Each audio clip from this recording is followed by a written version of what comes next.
ओम शांति। आज 8 नवंबर 2024 की बाबा की साकार मुरली है। मुरली के महावाक्य हैं, मीठे बच्चे, तुम यह राजयोग की पढ़ाई पढ़ते हो राजाई के लिए। यह ही तुम्हारी नई पढ़ाई। प्रश्न है, इस पढ़ाई में कई बच्चे चलते चलते फेल क्यों हो जाते हैं? उत्तर है, क्योंकि इस पढ़ाई में माया के साथ बॉक्सिंग है। माया की बॉक्सिंग में बुद्धि को बहुत कड़ी चोट लग जाती है। चोट लगने के कारण बाप से सच्चे नहीं हैं। सच्चे बच्चे सदा सेफ रहते हैं। ओम शांति। यह तो सब बच्चों को निश्चय होगा कि हम आत्माओं को परमात्मा बाप पढ़ाते हैं। 5000 वर्ष बाद एक ही बार बेहद का बाप आकर बेहद के बच्चों को पढ़ाते हैं। कोई नया आदमी यह बातें सुने तो समझ न सके। रूहानी बाप रूहानी बच्चे क्या होते हैं यह भी समझ नहीं सकेंगे। तुम बच्चे जानते हो, हम सभी ब्रदर्स हैं। वह हमारा बाप भी है, टीचर भी है, सुप्रीम गुरु भी है। तुम बच्चों को यह ज़रूर ऑटोमेटिकली याद रहेगा। यहाँ बैठे समझते होंगे, सभी आत्माओं का एक ही रूहानी बाप है। सभी आत्माएं उसको ही याद करती हैं। कोई भी धर्म का हो, सभी मनुष्य मात्र याद जरूर करते हैं। बाप ने समझाया है, आत्मा तो सब में है ना। अब बाप कहते हैं, देह के सब धर्म छोड़ अपने को आत्मा समझो। अभी तुम आत्मा यह पाठ बजा रही हो। कैसा पाठ बजाती हो वह भी समझाया गया है। बच्चे भी नंबरवार पुरुषार्थ अनुसार ही समझते हैं। तुम राजयोगी हो ना। पढ़ने वाले सब योगी ही होते हैं। पढ़ाने वाले टीचर के साथ योग जरूर रखना पड़ता है। एम ऑब्जेक्ट का भी मालूम रहता है। इस पढ़ाई से हम फलाना बनेंगे। यह पढ़ाई तो एक ही है। इनको कहा जाता है राजाओं का राजा बनने की पढ़ाई। राजयोग है ना। राजाई प्राप्त करने के लिए बाप से योग, और कोई मनुष्य यह राजयोग कभी सिखला न सके। तुमको कोई मनुष्य नहीं सिखलाते हैं। परमात्मा तुम आत्माओं को सिखलाते हैं। तुम फिर औरों को सिखलाते हो। तुम भी अपने को आत्मा समझो। हम आत्माओं को बाप सिखलाते हैं। यह याद न रहने से जौहर नहीं भरता है, इसलिए बहुतों की बुद्धि में नहीं बैठता है। तो बाप हमेशा कहते हैं, योग युक्त हो, याद की यात्रा में रहकर समझो। हम भाई भाई को सिखलाते हैं। तुम भी आत्मा हो। वह सबका बाप टीचर गुरु हैं। आत्मा को देखना है। भल गायन है, सेकंड में जीवन मुक्ति, परंतु इसमें मेहनत बहुत है। आत्म अभिमानी न बनने से तुम्हारे वचनों में ताकत नहीं रहती है, क्योंकि जिस प्रकार बाप समझाते हैं उस रीति कोई समझाते नहीं है। कोई तो बहुत अच्छा समझाते हैं। कौन कांटा है और कौन फूल है मालूम तो सब पड़ता है। स्कूल में बच्चे 5-6 दर्जा पढ़कर फिर ट्रांसफ़र होते हैं। अच्छे बच्चे जब ट्रांसफ़र होते हैं तो दूसरे क्लास के टीचर को भी झट मालूम पड़ता है, यह बच्चे तीखे पुरुषार्थी हैं, इन्होंने अच्छा पढ़ा हुआ है, तब ऊंच नंबर में आए हैं। टीचर तो ज़रूर समझते होंगे ना। वह है लौकिक पढ़ाई। यहाँ तो वह बात नहीं। यह है पारलौकिक पढ़ाई। यहाँ तो ऐसे नहीं कहेंगे, यह पहले बहुत अच्छा पढ़कर आए हैं तब अच्छा पढ़ते हैं। नहीं, उस इम्तहान में तो ट्रांसफ़र होते हैं तो टीचर समझेंगे इसने पढ़ाई में मेहनत की है तब आगे नंबर लिया है। यहाँ तो है ही नई पढ़ाई, जो पहले से कोई पढ़े हुए नहीं है। नई पढ़ाई है, नया पढ़ाने वाला है। सब नए हैं, नयों को पढ़ाते हैं। उनमें जो अच्छी रीति पढ़ते हैं तो कहेंगे यह अच्छे पुरुषार्थी हैं। यह है नई दुनिया के लिए नई नॉलेज, और कोई पढ़ाने वाला तो है नहीं। जितना जो अटेंशन देते हैं उतना ऊंच नंबर में जाते हैं। कोई तो बहुत मीठे आज्ञाकारी होते हैं, देखने से ही पता पड़ता है यह पढ़ाने वाला बहुत अच्छा है। इनमें कोई अवगुण नहीं है। चलन से, बात करने से मालूम पड़ जाता है। बाबा पूछते भी सबसे हैं, यह कैसा पढ़ाते हैं, इनमें कोई खामी तो नहीं है। ऐसे बहुत कहते हैं कि हमारे पूछे बिगर समाचार कभी नहीं देना। कोई अच्छा पढ़ाते हैं, कोई शुरुड़ बुद्धि नहीं होते। माया का वार बहुत होता है, यह बाप जानते हैं। माया इन्हों को धोखा बहुत देती है। भल 10 वर्ष भी पढ़ाया है, परंतु माया ऐसी जबरदस्त है, देह अहंकार आया और यह फंसा। बाप समझाते हैं, जो भी पहलवान है उन पर माया की चोट लगती है। माया भी बलवान से बलवान होकर लड़ती है। तुम समझते होंगे, बाबा ने जिसमें प्रवेश किया है यह नंबर 1 है, फिर नंबर वार तो बहुत है ना। बाबा मिसाल करके 1-2 को देते हैं, होते तो नंबर वार बहुत हैं। जैसे दिल्ली में गीता बच्ची बहुत होशियार है बच्ची बड़ी मीठी। बाबा हमेशा कहते हैं, गीता तो सच्ची गीता है। मनुष्य वह गीता पढ़ते हैं, परंतु यह नहीं समझते हैं कि भगवान ने कैसे राजयोग सिखाकर राजाओं का राजा बनाया था। बरोबर सतयुग था तो एक ही धर्म था। कल की बात है, बाप कहते हैं, कल तुमको इतना साहूकार बना कर गया, तुम पद्मा पदम भाग्यशाली थे, अब तुम क्या बन गए हो? तुम फील करते हो ना? उन गीता सुनाने वालों से कोई भी फीलिंग आती है क्या?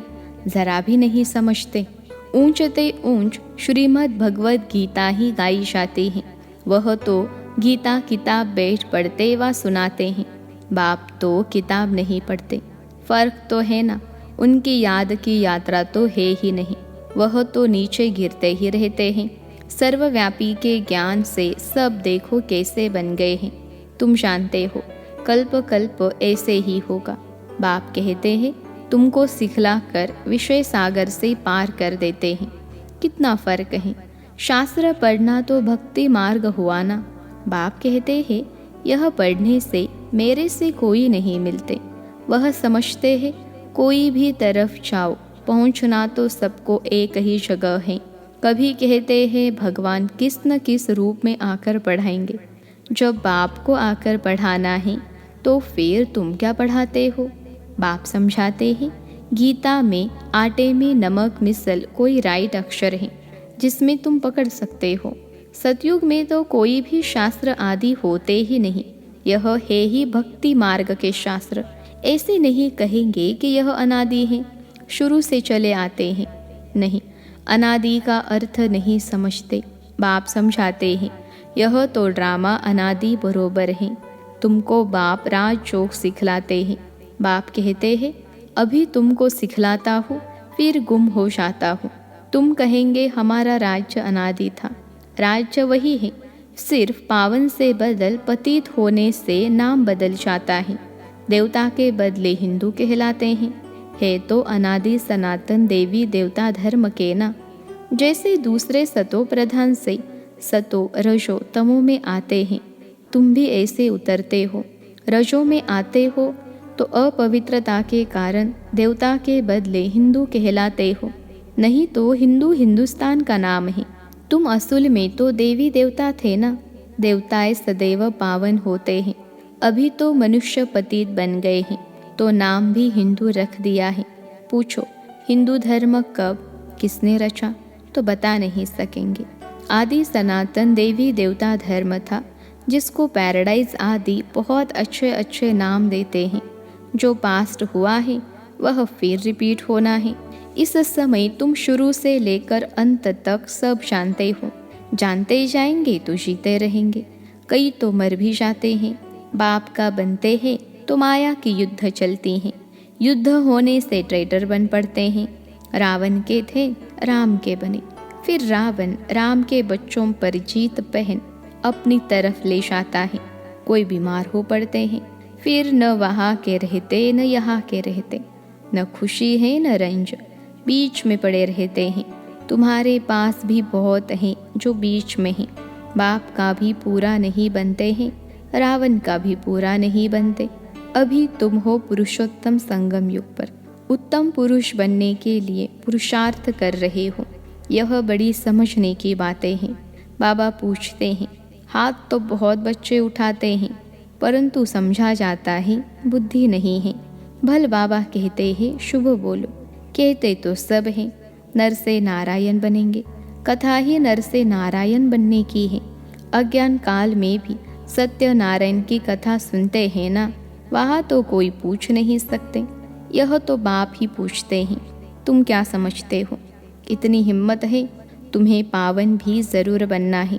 कोई आते हैं तो पूछा जाता है, इस जन्म में कोई पाप कर्म तो नहीं किए हैं? जन्म जन्मांतर के पापी तो हो ही। इस जन्म के पाप बता दो तो हल्के हो जाएंगे, नहीं तो दिल अंदर खाता रहेगा। सच बतलाने से हल्के होंगे। कई बच्चे सच नहीं बताते हैं तो माया एकदम जोर से घूसा लगा देती हैं। तुम्हारी बड़ी कड़ी बॉक्सिंग है, उस बॉक्सिंग में तो शरीर को चोट लगती है, इसमें बुद्धि को बहुत चोट लगती है। यह बाबा भी जानते हैं। यह ब्रह्मा कहते हैं, मैं बहुत जन्मों के अंत का हूँ। सबसे पावन था, अभी सबसे पतित हूँ, फिर पावन बनता हूँ। ऐसे तो नहीं कहता हूँ कि मैं महात्मा हूँ। बाप भी खातिरी देते हैं, यह सबसे शास्त्री पतित हैं। बाप कहते हैं, मैं पराये देश पराये शरीर में आता हूँ। इनके बहुत जन्मों के अंत में मैं इनमें प्रवेश करता हूँ। जिसने पूरे 84 जन्म लिए हैं, अब यह भी पावन बनने का पुरुषार्थ करते हैं। खबरदार भी बहुत रहना होता है। बाप तो जानते हैं ना, यह बाबा का बच्चा बहुत नज़दीक है। यह तो बाप से जुदा कभी नहीं हो सकता। ख्याल भी नहीं आ सकता कि छोड़ कर जाओ। एकदम हमारे बाजू में बैठा है। मेरा तो बाबा है ना, मेरे घर में बैठा है। बाबा जानते हैं, हंसी कुड़ी भी करते हैं। बाबा आज हमको स्नान तो कराओ, भोजन तो खिलाओ। मैं छोटा बच्चा हूँ, बहुत प्रकार से बाबा को याद करता हूँ। तुम बच्चों को समझाता हूँ, ऐसे ऐसे याद करो। बाबा आप तो बहुत मीठे हो, एकदम हमको विश्व का मालिक बना देते हो। यह बात और किसकी बुद्धि में हो न सके। बाप सबको रिफ्रेश करते रहते हैं। सब पुरुषार्थ तो करते हैं, परंतु चलन भी ऐसी हो ना, भूल हो जाए तो झट लिखना चाहिए। बाबा हमसे भूल हो जाती है, कोई कोई लिखते भी हैं, बाबा हमसे यह भूल हुई माफ़ करना। हमारा बच्चा बनकर फिर भूल करने से 100 गुना वृद्धि हो जाती है। माया से हारते हैं तो फिर वही के वही बन जाते हैं। बहुत हारते हैं। यह बड़ी बॉक्सिंग है, राम और रावण की लड़ाई है। दिखाते भी है बंदर सेनाली। यह सब बच्चों का खेल बना हुआ है। जैसे छोटे बच्चे बेसमझ होते हैं ना, बाप भी कहते हैं यह तो इन्हों की पाई पैसे की बुद्धि है। कहते हैं तो हर एक ईश्वर बन क्रिएट भी करते हैं, पालना करते हैं, फिर विनाश भी कर देते। अब ईश्वर कोई का विनाश थोड़े ही करते हैं। यह तो कितनी अज्ञानता है। इसलिए कहा जाता है गुड़ियों की पूजा करते रहते हैं। वंडर है मनुष्यों की बुद्धि क्या हो जाती है, कितना खर्चा करते हैं। बाप उलाना देते हैं, हम तुमको इतना बड़ा बनाकर गया, तुमने क्या किया? तुम भी जानते हो, हम 100 देवता थे, फिर चक्र लगाते हैं। अभी हम ब्राह्मण बने हैं, फिर हम 100 देवता बनेंगे। यह तो बुद्धि में बैठा हुआ है ना। यहाँ बैठते हो तो बुद्धि में यह नॉलेज रहनी चाहिए।